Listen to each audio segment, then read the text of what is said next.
We're chasing championships. Simple as that.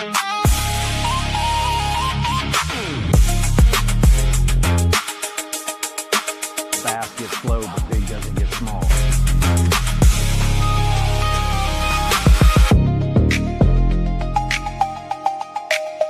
We will draft, develop, and retain our own.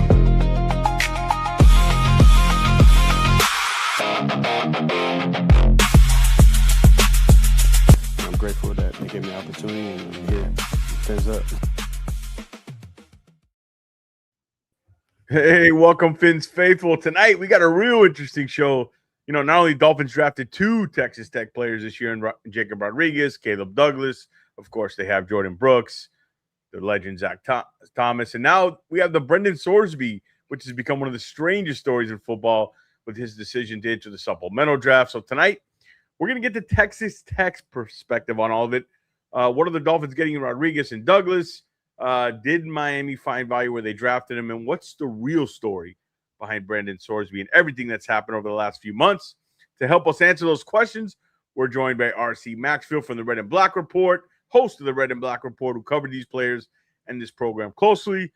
RC, appreciate you joining us tonight. How you doing, man? Good, man. It's good. It's good to be talking about J-Rod again. Hey, yeah, I mean, yeah, love J-Rod. Georgia. Yeah, man, I'm a big fan. Man. I'm hoping he lives up to the expectations. We got a good hype video on the channel too. You can check it out, RC, in the video section. And of course, my co-host and co-pilot Jason Sarney. How you doing, man? Doing good, George. Thank you for joining us, RC, and of course, thank you for all the Fins Faithful crew out there in the chat. Thank you in the chat. We appreciate you guys. All right. I guess we'll start with the Sorsby stuff. Take us through the timeline here. Paint the picture for us. How did we get to this breakout season at Cincinnati last year to where we are today with the supplemental draft, RC? Yeah, it's a great question.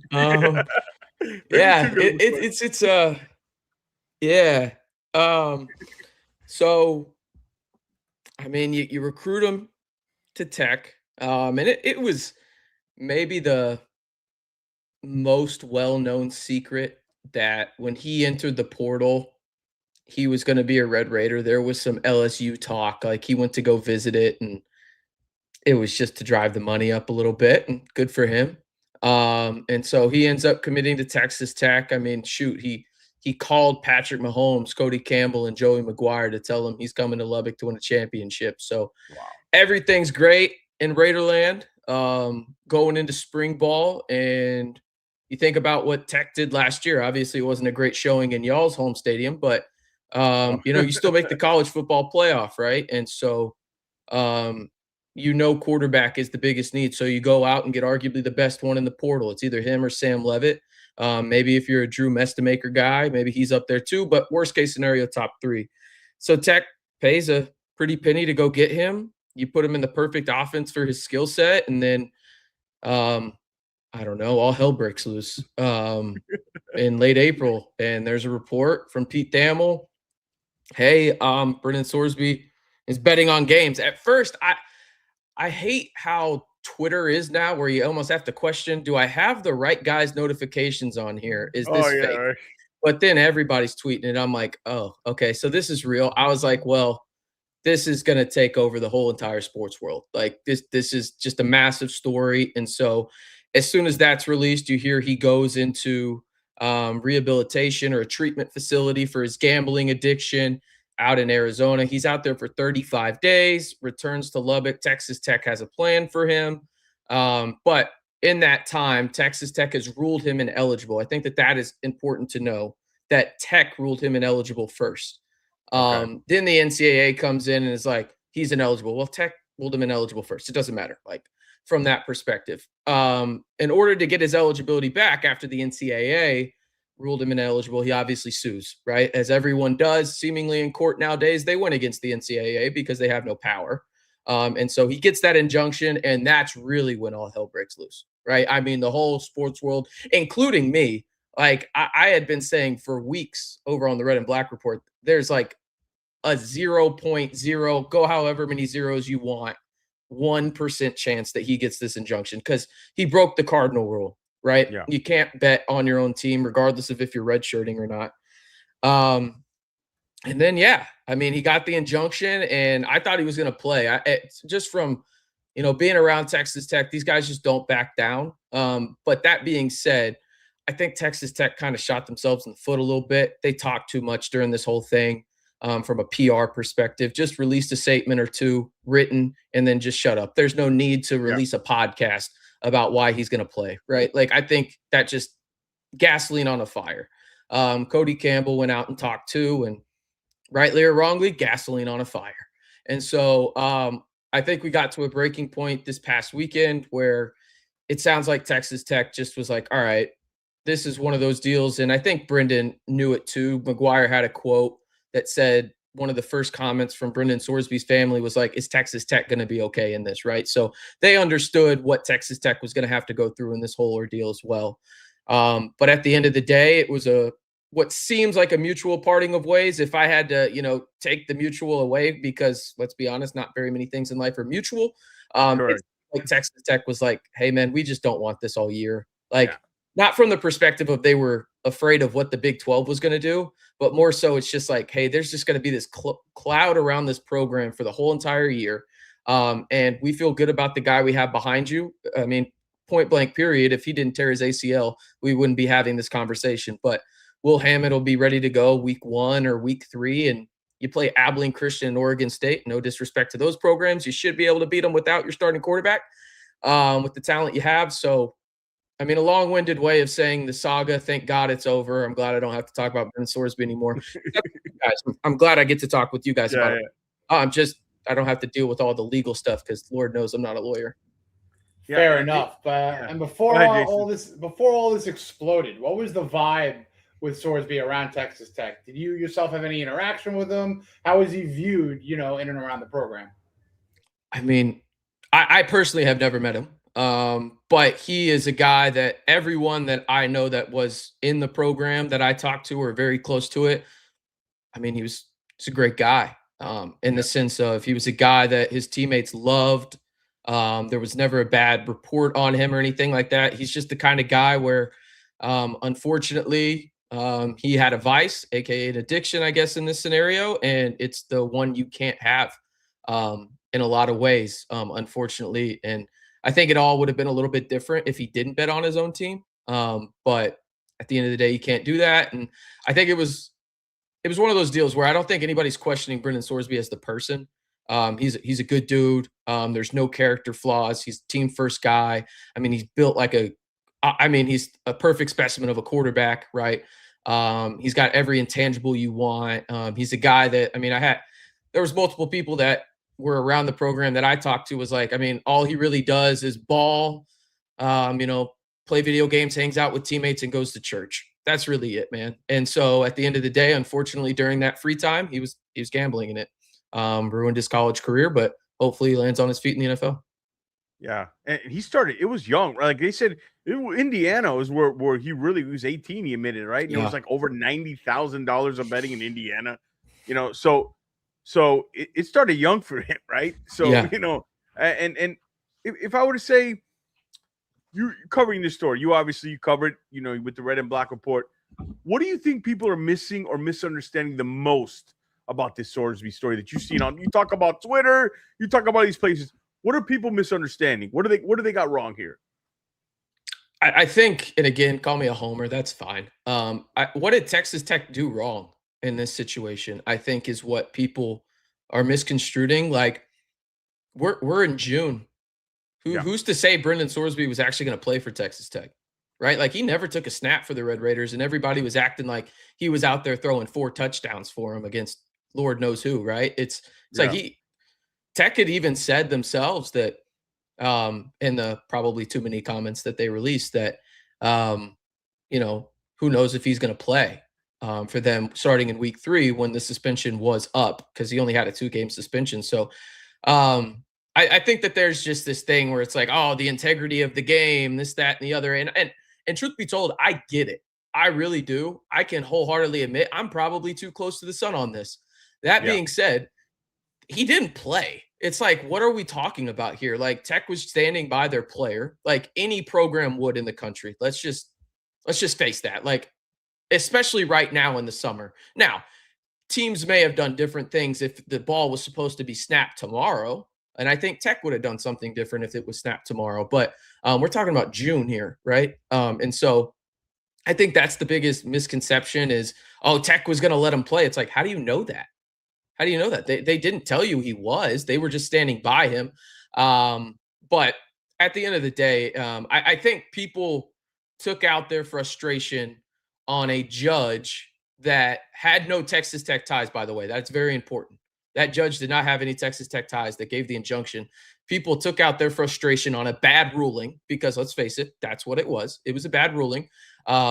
Because the NCAA, from everything that people with boots on the ground in Lubbock were reporting in the courthouse, were basically saying the NCAA went in there basically with the argument of, we already know we won, so we don't really need to do anything here, right? While Jeffrey Kessler, Sorsby's lawyer, went in and actually argued for his client and inevitably won. And so I think a lot of people got upset that the injunction went Sorsby's way, when in reality, when he sued the NCAA, if we thought about this logically, there was a chance that he got it. Maybe it was a small one, but even though there was a chance that he got it. And so I think people were just more upset at the fact that he did get the injunction. He was on Texas Tech roster, and we can point the blame at the Red Raiders at the end of the day, even though they did legitimately nothing wrong. They didn't, go to court with the NCAA. They didn't help him pay for it, X, Y, and Z. They were just like, he's on our roster. We want to help a guy with a gambling addiction, and maybe he plays quarterback for us. And that leads to our next question, right, Jason? It's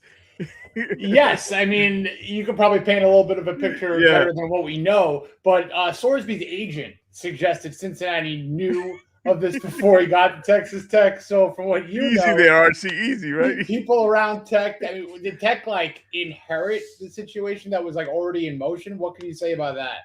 No, I don't think anybody knew. Wow. Okay, let me rephrase that. Cincinnati definitely knew something. Okay. But I don't think Tech knew. I don't. Yeah. I hear the fact of, you got to go out and you got to do your due diligence. You got to, dig up, everything you possibly can on these guys, especially since you're paying them $5 million. But I just don't think they knew. And so I think that's another reason why they went to bat for him, is because in those first 3-4 months he was on campus, they were like, this is our guy, right? Like, if it was, a fifth string quarterback, I don't think Texas Tech is going to care as much. I don't think any program would, but this is a guy you paid $5 million to. This is an investment, right? This is the guy that's supposed to take you to that next level. So on the Cincinnati front, I think they knew something. I don't know exactly how much they knew. But I think it would be pretty naive and foolish to think otherwise, considering there was reports that he was going to Cincinnati Reds game and betting on balls and strikes. Like, how do you not know where your player is and what he's doing there, right? And so they knew something. I just don't know if they knew what to degree it was. If that makes sense. Yeah, there was a lot going on. I think you're right, since he knew, because Indiana seemed like where all the action happened and went to Cis. I mean, look, could they have known something a little bit through the waves? Maybe, but I don't think to this extent, RC. I mean, this became a football story to a legal story to an out of control story, and now we're here. But go ahead, Jason. Well, let's put the noise aside for a minute, RC. Thank you. Let's not talk ball. Let's talk ball, RC. Tickets. Let's talk performance on the field. Brendan Sorsby as the quarterback. Now that the Dolphins are in a list of maybe a half a dozen teams that could be in play for him, tell the Dolphins and the Fins faithful audience what he's like as a player, strengths, weaknesses, ceilings, maybe who he reminds you of. What are your thoughts on him on the field? Yeah, I mean, it's really weird, right? Because the only action I've ever seen of him is at Cincinnati, but he's a Tech quarterback. It's kind of weird, right? So, from the perspective of what he is, I mean, from a size aspect, I mean, he's everything you want. He's 6'3", 235. He's got that Brett Favre mentality where he's like, my arm is stronger than you are quick, and my arm is stronger than you are smart defensively, right? And sometimes it bites him in the cheeks. Let's just be real about it. But other times it's like, oh, Okay. All right. That's fun. That's fun. And he's a lot more mobile than I think people give him credit for. Had 9 rushing touchdowns last year at Cincinnati. 600 yards on the ground, didn't he? Yeah. Over 500. Listen, he's not Malik Willis type, running, but he's a guy that can run a little bit. So you can run a variety of sets for him, whether you want 12 personnel, 11 personnel, whatever it is. I mean, Achan would love him, I'm sure, out of the backfield because you could just do so many things in the passing game. He was very fluid in terms of passing down to the running backs. I know that y'all have a new stable of wide receivers with no Tyreek Hill and Jalen Waddle, but like he's a guy that isn't afraid to throw it to all 3 levels, can do so at a pretty solid rate, some better than others in terms of the level, right? But I think the thing with him that a lot of people are, I don't want to say it's like a deterrent or anything like that, but if you go look at what he did in the second half of the season at Cincinnati, it wasn't great. They started 7-1, and then in the second half of the season, they just kind of fell apart. And a lot of that was due to just, hey, they had some injuries. What team doesn't? But also just Sorsby had some mistakes. I don't know if that offense was conducive for him. It was probably best the way built that it could be for him at that time. But there were some flaws in it, and he was part of that flawed offense for sure. But I think overall, from like a ceiling perspective, you're talking about a guy that, I mean, shoot, he would have been a second-round pick in the NFL draft this year. I mean, I've seen multiple people say that if he would have gone out with how bad this past year's quarterback class was, there's a real shot that he kind of turns into the Ty Simpson and is the number 2 quarterback taken. Like, he's that talented, right? Now, maybe he should have gone with all the baggage that he has now, but revisionist history. He knew it. We know he knew it. Yeah, but hey, $5 million does a lot of talking. Yeah, that'll make you think. So, and it was a homecoming for him too. So he's from the Lone Star State in the Dallas area. So I think overall, just from a talent perspective, he's a guy that I think can be a starting quarterback in the NFL. But I don't know, and this isn't me like questioning his, football IQ or anything. It's more the off the field noise. Like, how long does this story linger with him, and how much does that impact his confidence or just ability to like process information because he's got this quote unquote like mental block? And I don't even know if he has that. I'm just saying I think it would be fair to question it just from a human perspective, like with all the stuff he's been through over the past month and a half. I think overall, like, the character of him, like as a person, really isn't to be questioned. Yeah. But I do understand the questioning of like the gambling side of it. But also, there's been multiple guys in the NFL. I mean, shoot, I'm a Titans fan, so I know very well about the gambling side of it with Calvin Ridley, right?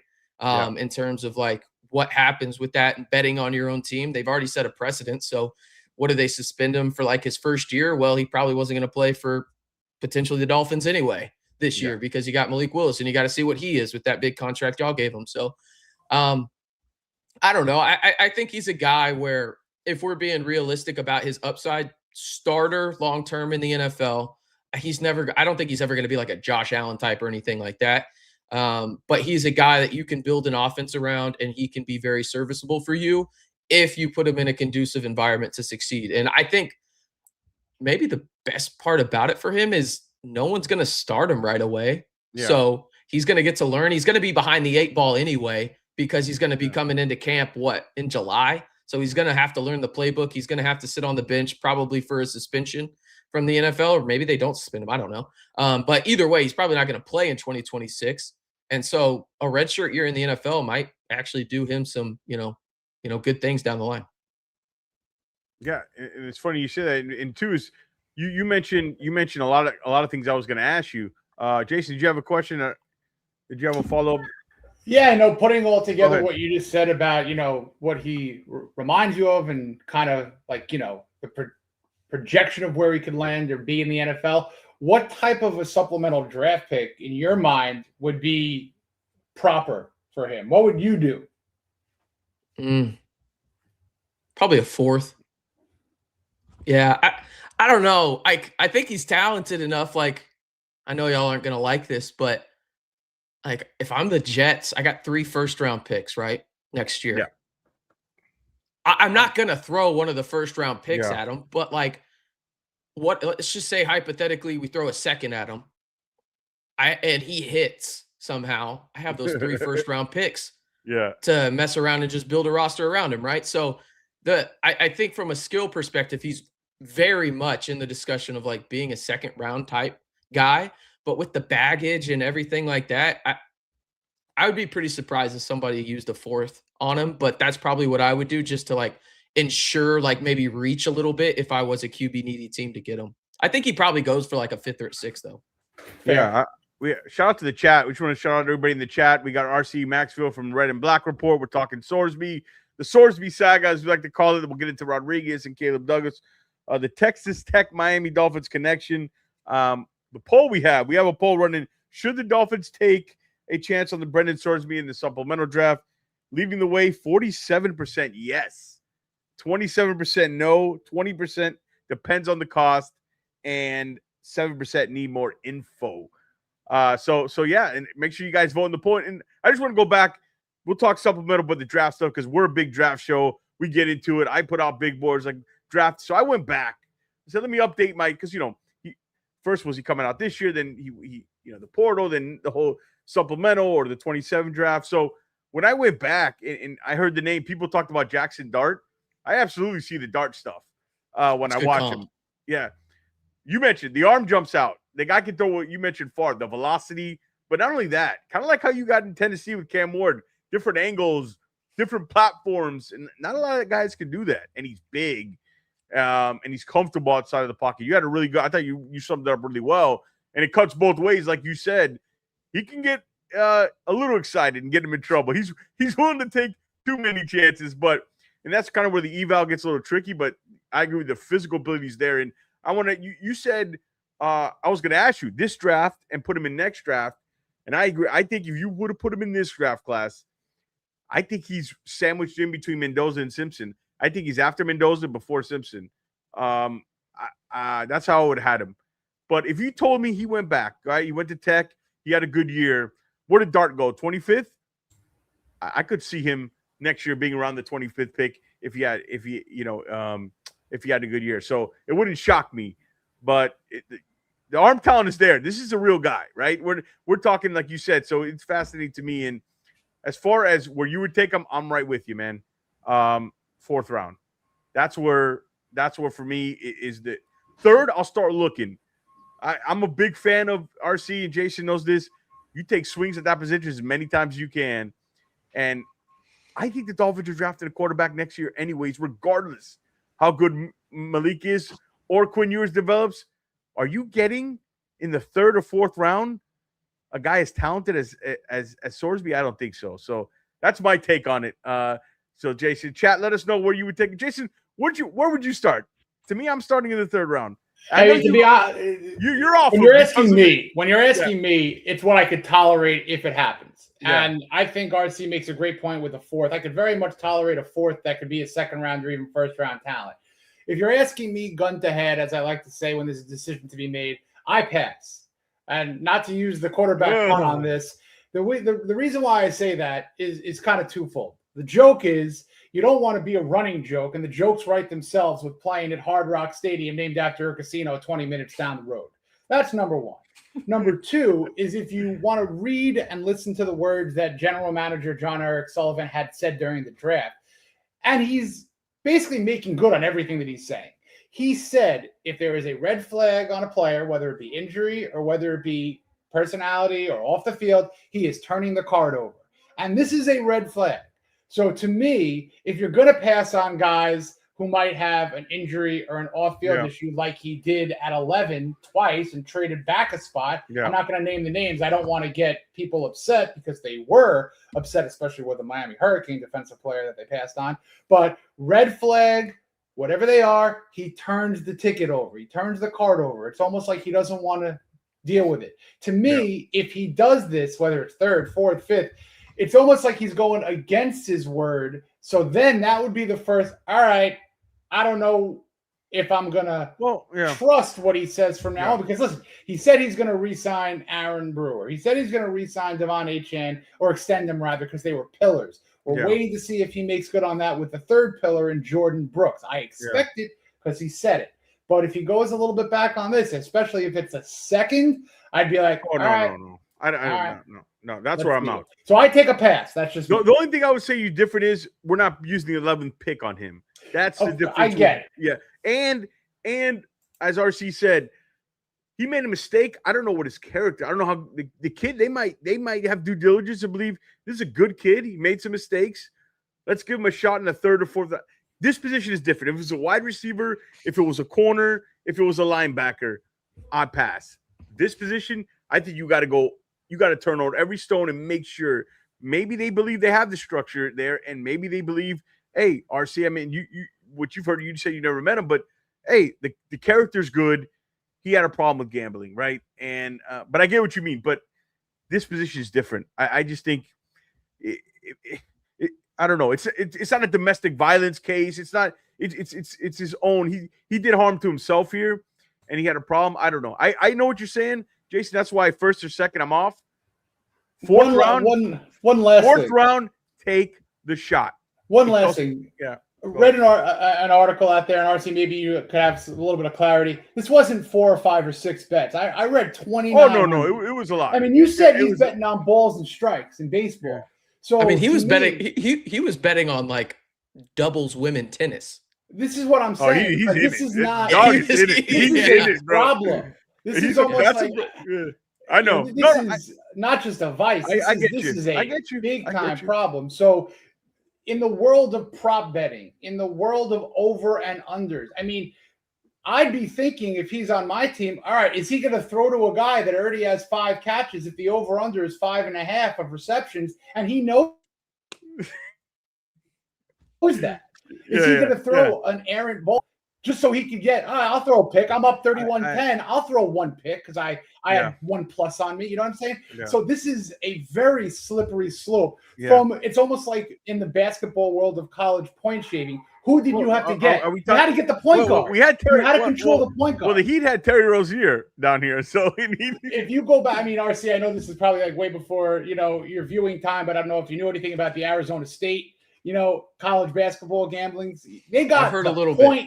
They got the point guard, not the center, the point guard. And he made it look good. Yeah. And that's what a good quarterback could do, make it look good. So I get all that stuff. I get all that stuff. I do. Jason, I hear you, and some people in the chat agree with you. I just think it's so hard to find one. And when you find a kid with disability and you get a chance to see, and to me, the risk is if it doesn't work out, I lost a 4th round pick. Like, to me, it's you got it. This is a good test. Do you believe you have the right head coach, the right general manager, and the right structure in the front office to be able to handle this and say, look, we'll give it a shot. We're going to take a swing here. And what if he does work out? What was it? A 4th round pick. So I get the point, Jason. I get it. But I think at that position, you got to take a hard look. RC, break the tie. Would you do it, man? Would you do it? I think it would probably depend on the structure. For y'all, probably not, just from the simple standpoint of I don't know if I want to put a first-year head coach through that, right? Like, that's probably the biggest thing. I probably wouldn't question Brendan from the perspective of if he's point shaving or anything. I do understand it, right? But he's given you no reason on the field to think that. Now, like, if you watch the tape, it's like, he's not doing that to like point shave or anything. It's just he made a bad throw because sometimes he wants to be Brett Favre. He competes. The kid competes. Yeah, you know exactly. What I mean? So and Tech, he's taken wherever he goes. Tech has already said they're putting in these systems where he literally can't like download these apps on his phone. Like, there's so many things in a process standpoint that he can't do.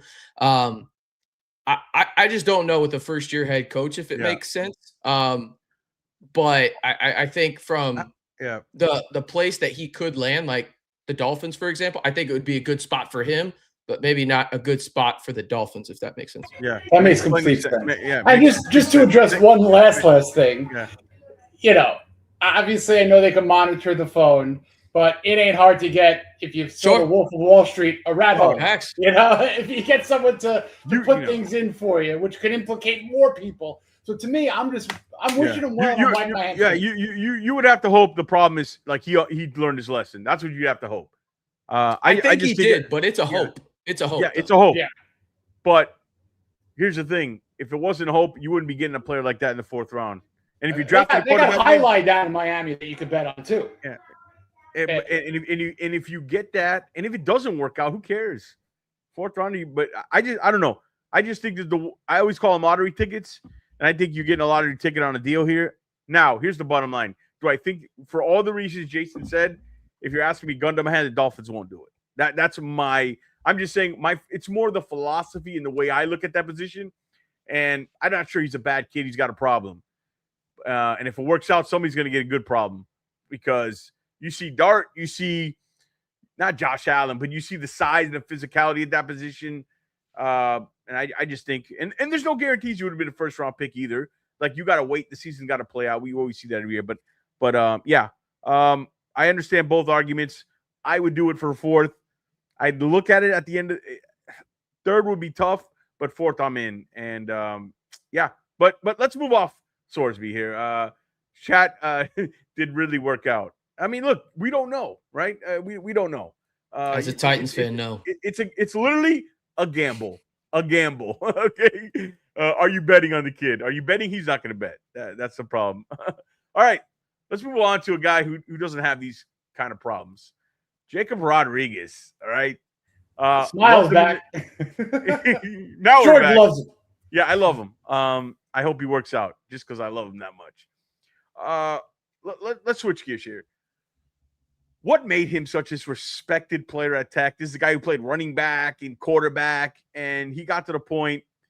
What made him so respected? What is the quality, covering Jacob, that made this guy special? First and foremost, the mustache. Hell of a mustache. Yes. My God. As a babyface assassin myself, I wish.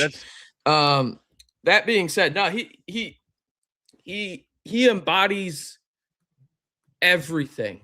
And when I say everything, I mean every syllable of it, of what it means to be a Red Raider. Like, in the state of Texas, we are overlooked at everything, right? Like, you got UT, you got A&M, whatever it is, right? We're always looked at as the redheaded stepchild, red intended there. That being said, like, Jacob Rodriguez, his journey is like, I mean, I'm extremely biased, and I smile obviously every time somebody says his name, but his journey is arguably the greatest one that I have heard in college football. Started out as a quarterback wearing number 98 because he's a sicko for Mendenhall out in Virginia. Yep. Mendenhall gets fired. He's like, well, damn. All right, I got to figure something out. Has a coach call Joey McGuire. McGuire's like, hey, bro, I don't got any scholarships, but if he wants to walk on, cool. So he walks on. By the way, he has no place to live for the first semester. He sleeps on his brother's floor at Tech for the whole entire semester, works in his free time. So all he does is school, work out, play football, and literally go to work so he can just survive. Ends up getting a scholarship, and the rest is kind of history, right? I think a lot of people didn't realize who he was until this past year. But he'd been doing it for like 3 years. And to be fair, Tech really wasn't, a team you probably would watch if you weren't a Tech fan, or your favorite team was playing Tech. Yeah. But I mean, he had 100 tackles the year in, what was that, 2024? And then this past year, I don't know. I understand it's called the Peanut Tillman punch, but damn it, y'all should make an abbreviation for something, J-Rod punch or something. We're gonna figure it out. People have been calling it the Jacob jab. Well, Jason's going to come up with something. I called it the Rodriguez rip, but it's not a rip as much as he goes in there. He punches like Tyson in the 90s, getting paid $30 million in Vegas. I like Coronas called it the Jacob jab. Give him credit where credit is due. Yeah, he's so intelligent too. Like he's the smartest. He's the smartest football player I've ever watched. Just from the standpoint of he knows what the quarterback wants to do before the quarterback wants to do it. Now, is it going to work out every time for him? No, there's a reason quarterbacks can complete like 63% of their passes. They're going to win more often than not. That being said, Jacob Rodriguez is going to make it very, very hard on anyone. And he's a sideline to sideline guy. He's methodical. He's not the quickest guy in the world, but he understands angles really well. Again, back to his just being an elite, just like ball knower.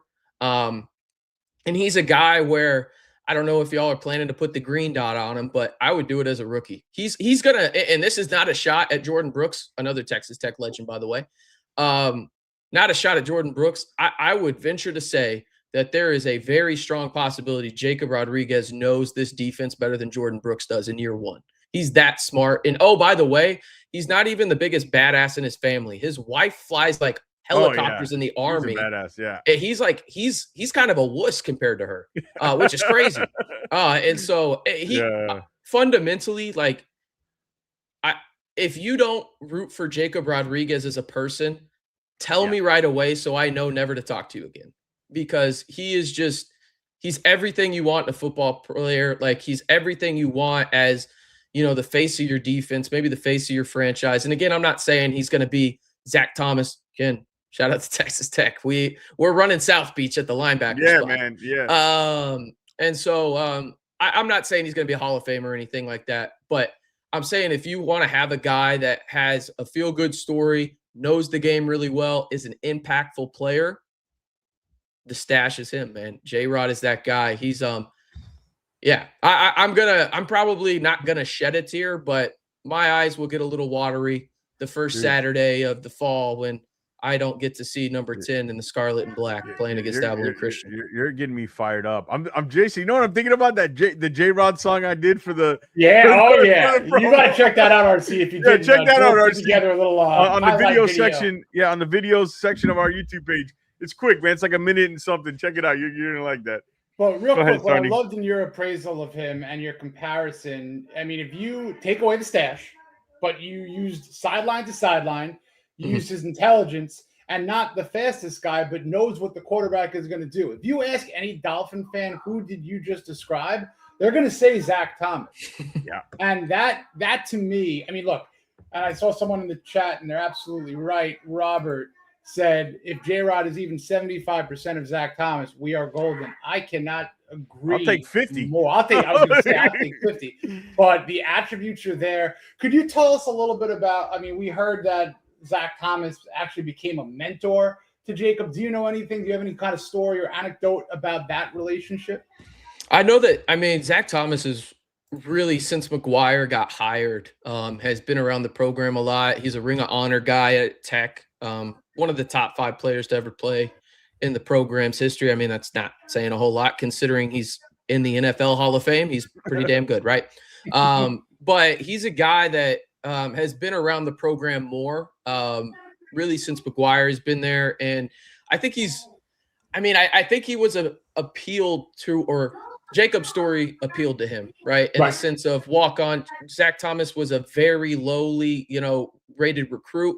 And so it kind of, appealed to him in the sense of, okay, this guy kind of reminds me of me, works as what off, has a great stash. I have to mention the stash every time. Dude, but really, he's at Larry Zonka level on the stash if we want to compare to another Dolphin. I would say better, but I'm biased.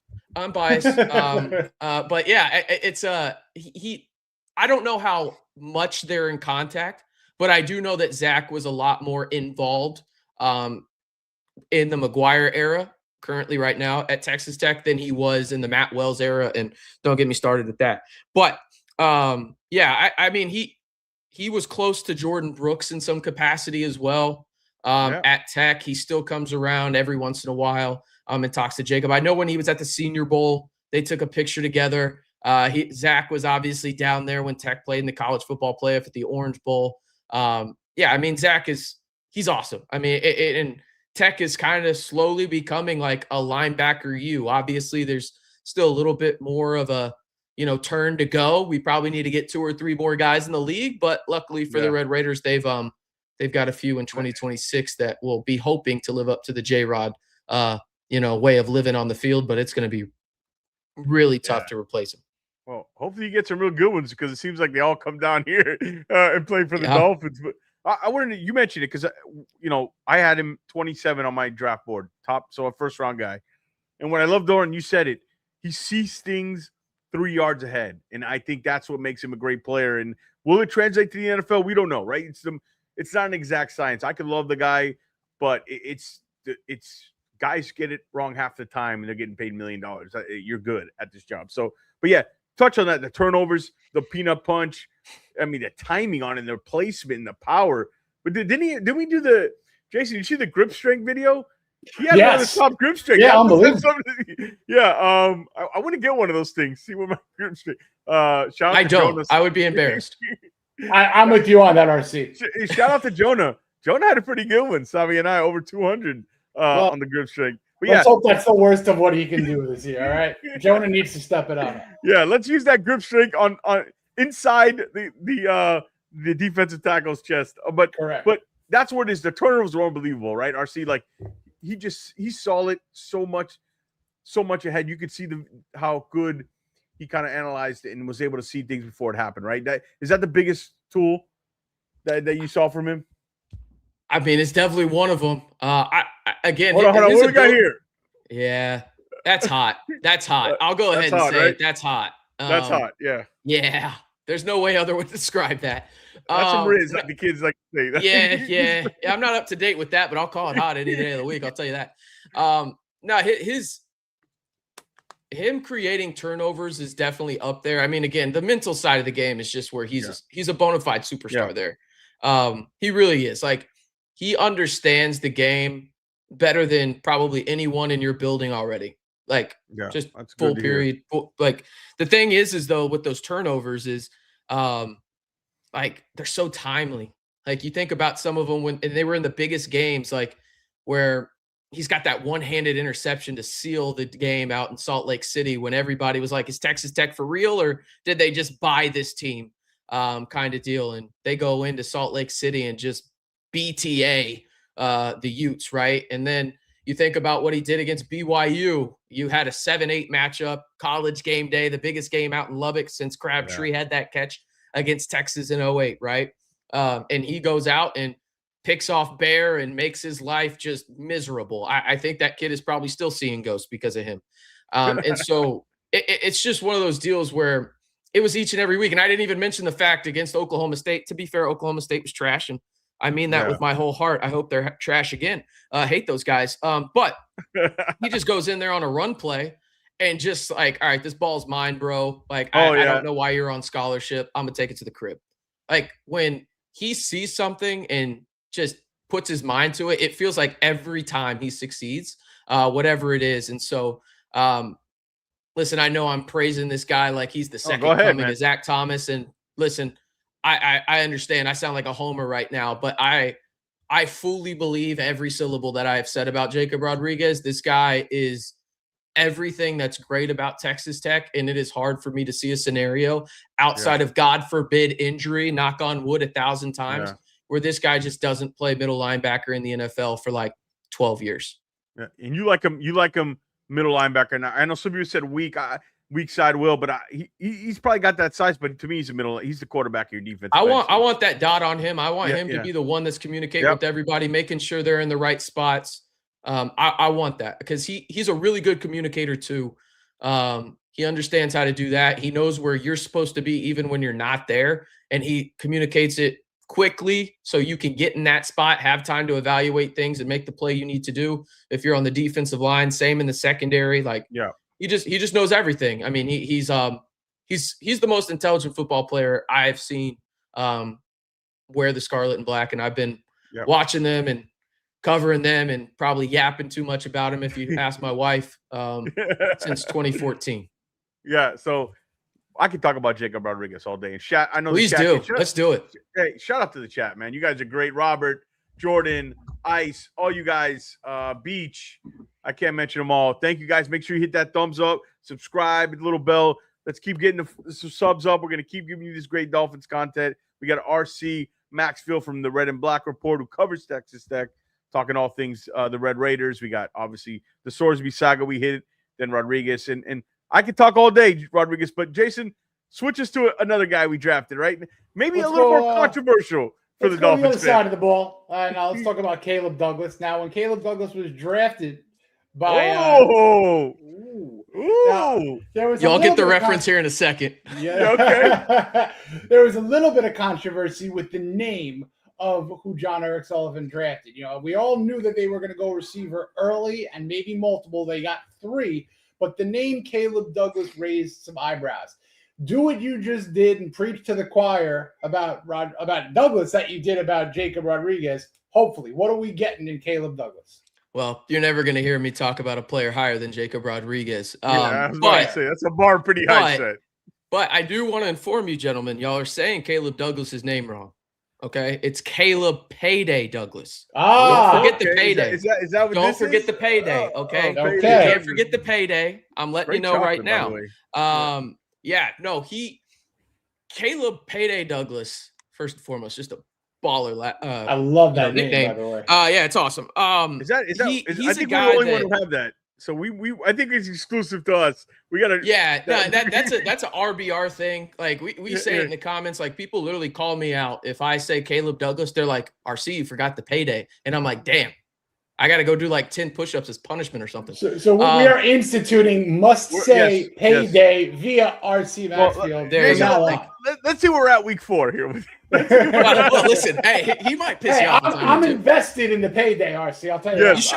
You should. Yeah, Regardless, it's a great nickname. Great nickname. But he's a guy that. So backstory: transferred in from Florida, from Texas Tech. Had an injury at Florida. Transferred into Tech. Prototypical outside wide receiver. I think Tech, truth be told, I think they misused him in a lot of ways, but that's kind of my bias there. I always thought he should get more targets.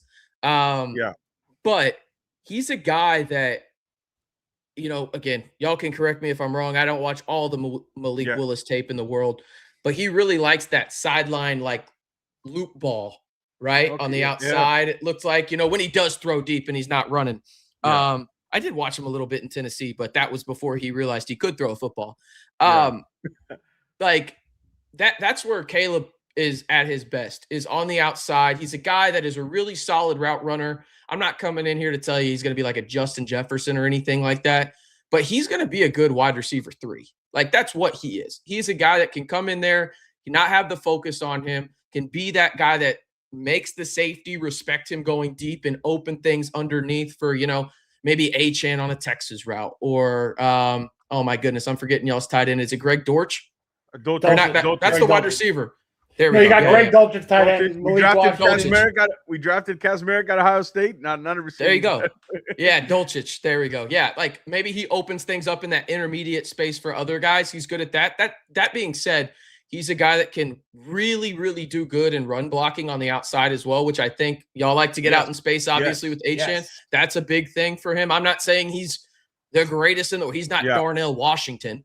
But few people are Darnell Washington. So, but he's a good for the wide receiver position. And there are going to be some times where you watch him and he is going to infuriate you and wonder why the hell did this kid from Texas Tech come on my podcast and call him Caleb Payday Douglas. There's going to be a time or two this year that happens, I promise. But there's also going to be a time and a place where you need a 3rd and 8 and he's going to go across the middle and just make a catch where you're like, thank you for that.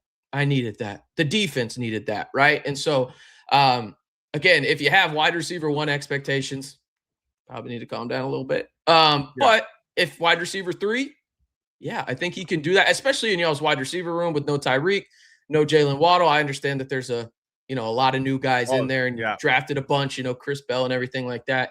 But I think Caleb can be a guy that comes in there week 1 is just kind of that, all right, what you're getting here. He may not wow you. He may be frustrating a time or two, but overall, even keel, good football player, good hands. And occasionally, if you throw that deep ball on the sideline, he's going to get it. Yeah, what would you say is big when you watch him? The best thing he does, the one thing you say, all right, this is the best thing Caleb Douglas does. It's the outside. I mean, outside the numbers, he's phenomenal. And that's where I don't think Tech used him enough. I don't think that they used him outside the numbers enough. In terms of the vertical passing game, you can go find it. I mean, there's a couple of catches against Utah where it's probably Will Hammond's best throw of his career so far. But Caleb Douglas is just in a perfect spot. Like, it's either Caleb is catching it or it's not being caught. But I know a lot of people will say, oh, that's because the quarterback put it in a good spot. Yeah. It's also because Caleb Douglas was in the perfect spot. And so he's a guy that's really good outside the numbers. I like him more outside the numbers than I do inside. He can go inside and run kind of those mesh concepts for you. But he's going to do a lot of damage outside. Yeah, they use him primarily as a Z receiver there. To me, I like him on the boundary. I agree with you. I think he's more of a boundary X receiver.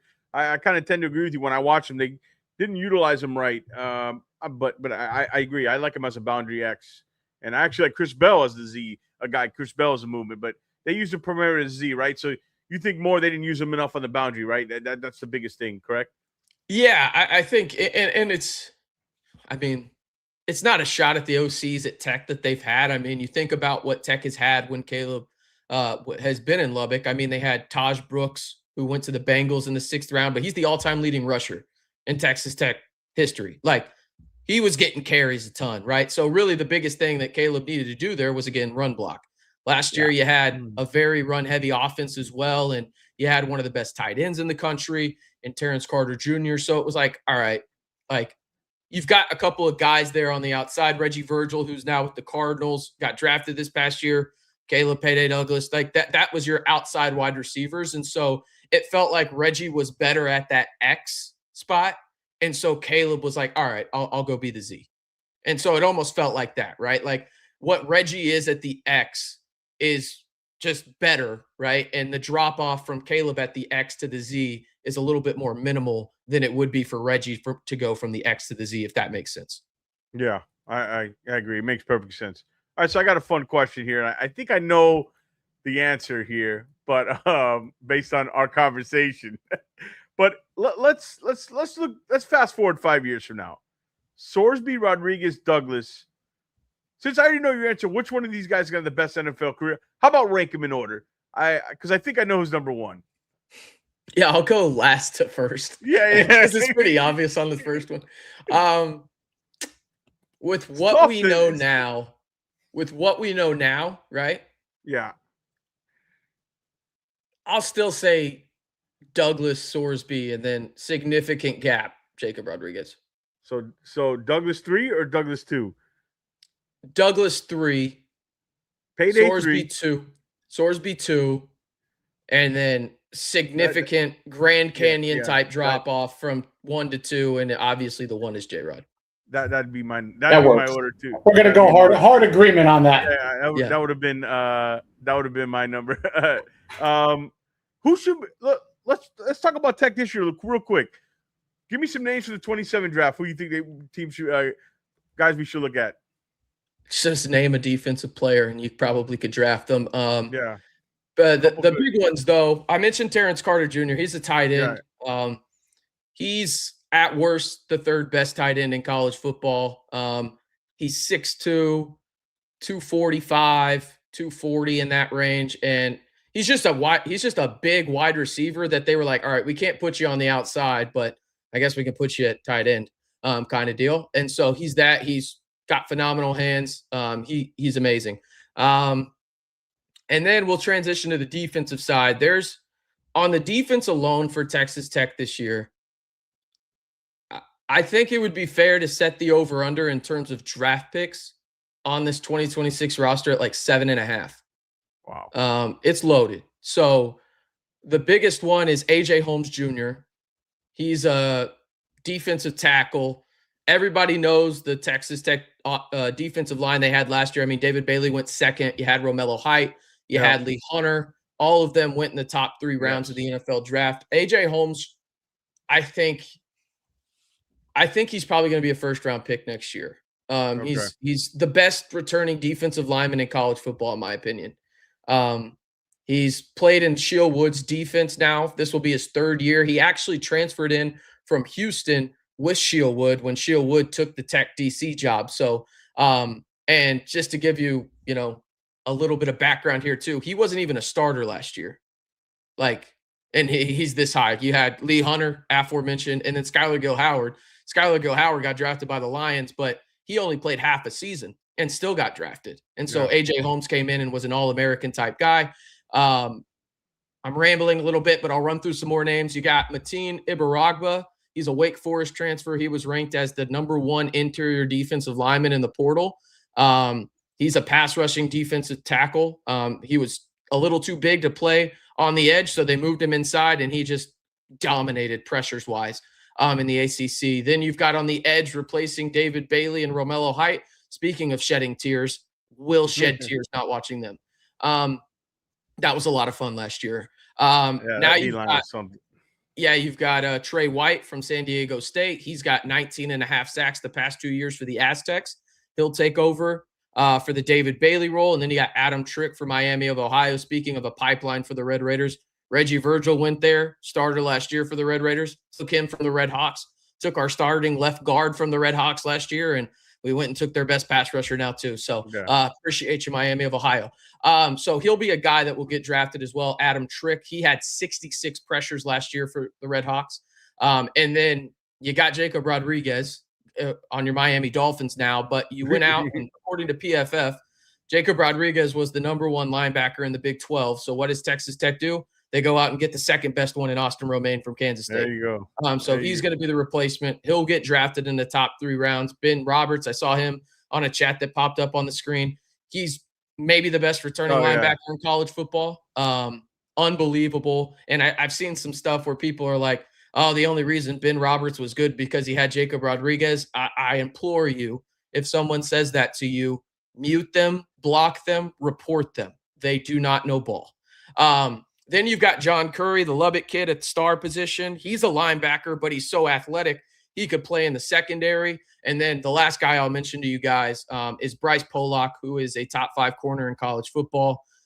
He transferred in from Mississippi State and was a guy that had 5 INTs last year, returns. And I've seen him mock draft as high as number 14 overall in way too early mock draft. So I think Tech probably gets just drafted 7.5 guys. Like that's the line. In 2026 on the defense alone. And then offensively, they'll probably have another 2 or 3 guys drafted and probably in totality, probably 12 to 13 Red Raiders drafted next year. Well, we know where to come when we need our Texas Tech Red Raiders during the draft season. I mean, at this point, you're drafting that was impressive, them, right? bro. That was impressive. Jordan Murray, he's the one that said about Ben Roberts. And I guess quickly, the quarterback, Texas Tech quarterback, just real quick on the quarterback this year, Robert had a question about that. Yeah, it'll be Will Hammond. So he tore his ACL about a week before Halloween last year.